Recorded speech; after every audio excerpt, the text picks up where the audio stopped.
വാളയാർ കേസിൽ പെൺകുട്ടികളെ രക്ഷിതാക്കളെ പ്രതി ചേർത്തത് ആസൂത്രിതമായ നീക്കമെന്ന് അഡ്വക്കേറ്റ് രാജേഷ് മേനോൻ. എന്ത് തെളിവിന്റെ അടിസ്ഥാനത്തിലാണ് അമ്മയെ പ്രതി ചേർത്തതെന്ന് വ്യക്തമല്ല. കുറ്റപത്രം ഫയലിൽ സ്വീകരിക്കണോ മടക്കണോ എന്ന് കോടതിയാണ് തീരുമാനിക്കേണ്ടത്. കുറ്റപത്രം കിട്ടിയാൽ രക്ഷിതാക്കൾക്ക് വേണ്ടി കോടതിയെ സമീപിക്കും. കുറ്റപത്രത്തിൽ അപാകതകളുണ്ടെങ്കിൽ കോടതിയിൽ ചൂണ്ടിക്കാണിക്കുമെന്നും അഡ്വക്കേറ്റ് രാജേഷ് മേനോൻ പറഞ്ഞു. അല്ല, കോടതിയിൽ എന്താണോ കുറ്റപത്രം സമർപ്പിച്ചിട്ടുള്ളത് CBI എന്നുള്ളത് കാണാതെ ആധികാരികമായി നമുക്ക് അതിൽ എന്തൊക്കെ വശങ്ങൾ ഉൾക്കൊള്ളിച്ചിട്ടുണ്ട്, എങ്ങനെയാണ് ഇവർ ആ പ്രതിസ്ഥാനത്തേക്ക് വന്നിട്ടുള്ളത് എന്നതിനെക്കുറിച്ച് വിശദമായി നോക്കാതെ അതിൽ ഇപ്പോൾ ഒരു തീരുമാനം പറയുന്നത് വളരെ ഒരു മുൻവിധിയോടുള്ള ഒരു സമീപനമായിരിക്കും. അത് ചെയ്യാൻ നമുക്ക് ഉദ്ദേശമില്ല. പക്ഷേ അത് ആ കോടതിയിൽ കൊടുത്തിട്ടുള്ള കുറ്റപത്രം, അതായത് ഇവരെ പ്രതിയാക്കി ചേർത്തുകൊണ്ട് ഇപ്പോൾ സമർപ്പിച്ചിട്ടുള്ള സപ്ലിമെൻ്ററി ചാർജ് ഉണ്ടല്ലോ, അതെടുക്കുവാനുള്ള വ്യവസ്ഥ നമ്മൾ ചെയ്യുന്നുണ്ട്. അതിലും ഒരു പ്രശ്നമുണ്ട്. ഇവർ ഈ പണ്ട് ഉണ്ടായിരുന്നത് വിക്ടിം എന്നുള്ള കൺസെപ്റ്റിലാണ്. ഇപ്പോൾ നേരെ മറിച്ച് ഇവരതിലെ അക്യൂസ്ഡ് ആയിട്ടാണ് ഈ കേസിലേക്ക് പ്രതി ചേർക്കപ്പെട്ടിട്ടാണ് നിൽക്കുന്നത്. അപ്പോൾ ഇവരുടെ ആ സ്റ്റാറ്റസ് മാറിയിട്ടാണ് വരുന്നത്. അങ്ങനെ ഒരു സാഹചര്യത്തിൽ കോടതി ഈ കുറ്റപത്രം ഫയലിൽ സ്വീകരിച്ചതിന് ശേഷം മാത്രമേ പ്രതിക്ക് അത് കിട്ടാൻ അവകാശമുള്ളൂ. അങ്ങനെ ഒരു ടെക്നിക്കൽ ഇഷ്യൂ അതിലുണ്ട്.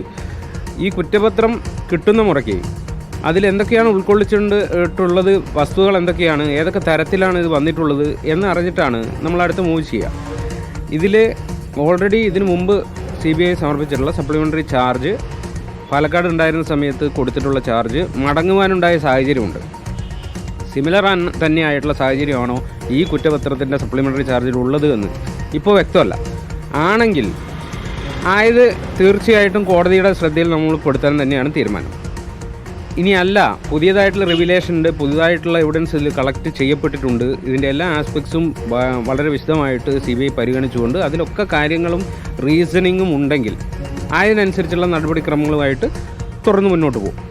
എന്താണ് എന്നുള്ളത് ഒരു അവ്യക്തമായി നിൽക്കുന്ന ഈ സാഹചര്യത്തിൽ കൃത്യമായിട്ട് നമുക്ക് അതിലൊരു അഭിപ്രായം പറയാനോ അല്ലെങ്കിൽ അത് തീർച്ചയായിട്ടും അതിൽ എന്തൊക്കെ നടപടികൾ നമ്മൾ സ്വീകരിക്കുന്നു ഇപ്പോൾ പറയാനോ ബുദ്ധിമുട്ടുണ്ട്.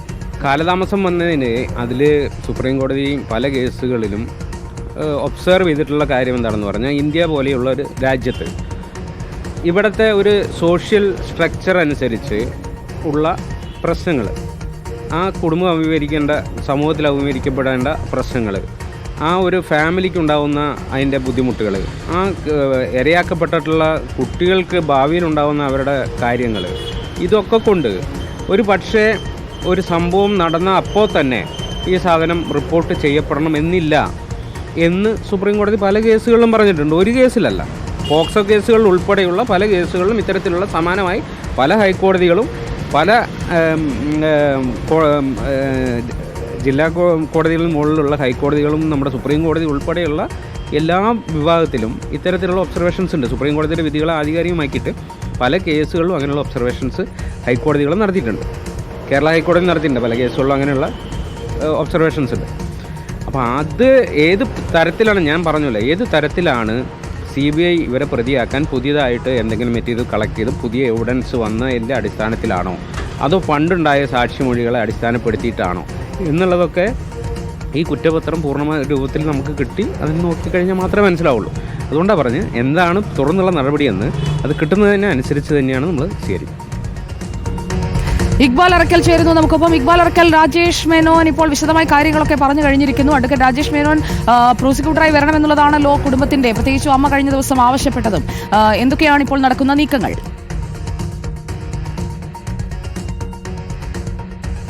സുജിയ, ഈ വാളയാർ കേസ് അന്വേഷിക്കുന്ന CBIയുടെ ആദ്യ സംഘം പാലക്കാട് പോക്സോ കോടതിയിൽ ഒരു കുറ്റപത്രം സമർപ്പിക്കുകയും പിന്നീട് കുടുംബത്തിന്റെ ആവശ്യപ്രകാരം ആ നടപടിക്രമങ്ങൾ നടക്കുന്നതിനിടയിൽ ഈ കുറ്റപത്രം കോടതി തള്ളുകയും ചെയ്തിരുന്നു. അതായത് പോലീസും ക്രൈംബ്രാഞ്ചും സമർപ്പിച്ച കുറ്റപത്രത്തിന് സമാനമായിട്ടുള്ള കുറ്റപത്രമാണ് CBIയും സമർപ്പിച്ചതെന്ന് കാണിച്ചുകൊണ്ടായിരുന്നു അന്ന് ആ കുറ്റപത്രം പാലക്കാട് കോടതി തള്ളിയത്. ഇപ്പോൾ CBIയുടെ തിരുവനന്തപുരത്തെ ക്രൈം യൂണിറ്റാണ് കഴിഞ്ഞ ദിവസം കൊച്ചിയിലെ CBI കോടതിയിൽ പുതിയ ഒരു അന്തിമ കുറ്റപത്രം ഈ കേസുമായി ബന്ധപ്പെട്ട് സമർപ്പിച്ചത്.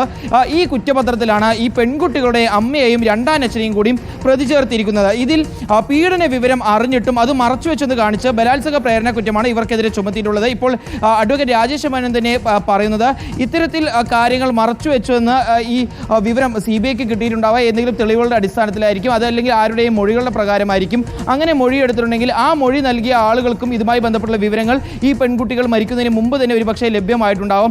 അങ്ങനെയാണെങ്കിൽ അവർക്കെതിരെയും നിയമ നടപടി CBI സ്വീകരിക്കേണ്ടതായിരുന്നു. പക്ഷേ അത് CBI സ്വീകരിച്ചിട്ടില്ല. ഈ കുടുംബത്തിനെതിരെ മാത്രമാണ് ഈ നിയമ നടപടി സ്വീകരിച്ചിട്ടുള്ളത്. അതുകൊണ്ട് തന്നെ ഇതൊരു ആസൂത്രിത നീക്കമാണ് എന്നാണ് സംശയിക്കുന്നതെന്നാണ് ഇപ്പോൾ അഡ്വക്കേറ്റ് രാജേഷ് മേനോൻ കൂടി വ്യക്തമാക്കുന്നത്.